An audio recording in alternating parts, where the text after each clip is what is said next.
I am on a mission to make cyberspace a safe place to live, work, and raise a family, which means I'm always monitoring the news. Even as I'm doing these video shoots today on this Friday afternoon, I'm still checking my alerts. And literally, as I check the alert, my hand is shaking because I have an iPhone. And I don't know if you can read that or not, but I'll read it to you. iPhone hack alert. Google says hackers placed monitoring implants on iPhones. Essentially, it goes in and says that hackers have spent the last 2 years targeting iPhones en masse and placing monitoring implants on these Apple smartphones. Now, let me break down this story for you. The way this story works is, first, it uses what we call watering hole attacks.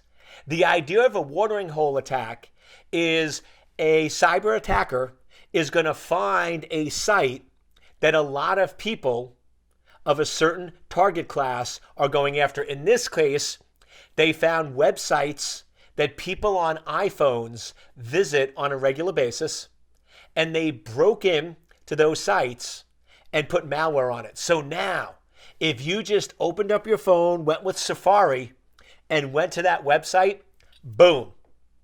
It's called the drive-by download. Just by connecting to that site that was implanted with malware, your phone is now infected and compromised and now can monitor your activity, monitor your location, turn on your camera, turn on your microphone.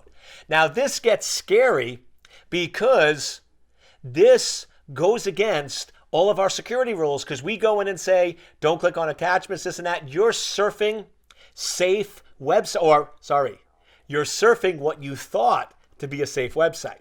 Now, typically with a watering hole attack, because this is a pretty big, well-known site, usually after a couple of hours or a couple of days, they determine that it's been compromised and they fix it.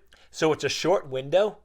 But just think about a website that has 1,000 visitors a minute, and you could be compromised for 60 minutes.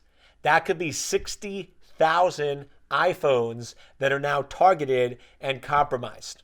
So you want to be very careful of where you're going and what sites you're visiting. Now, just to defend Apple a little bit, compromising and breaking in to an iPhone is not the easiest. So typically it also often requires that you have outdated versions of the iOS, you're not up to date, and you have other apps or potential security holes on your device. So what it really comes down to is be very careful of what websites you go to.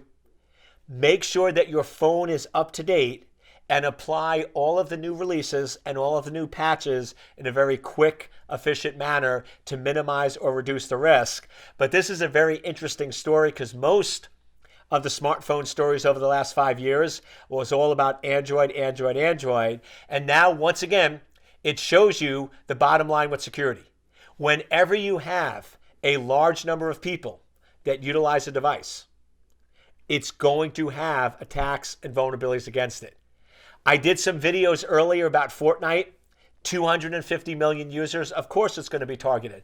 iPhone, regardless of how secure they make it, they have to allow functionality. They can't lock this down so much that you can't work on it, which means if an attacker puts enough energy and effort against it, even iPhones can be vulnerable. So this just opens up a new caveat of being careful, recognizing that whenever you're using a popular device or going to a popular website or using a popular game, it goes back to fundamental rule.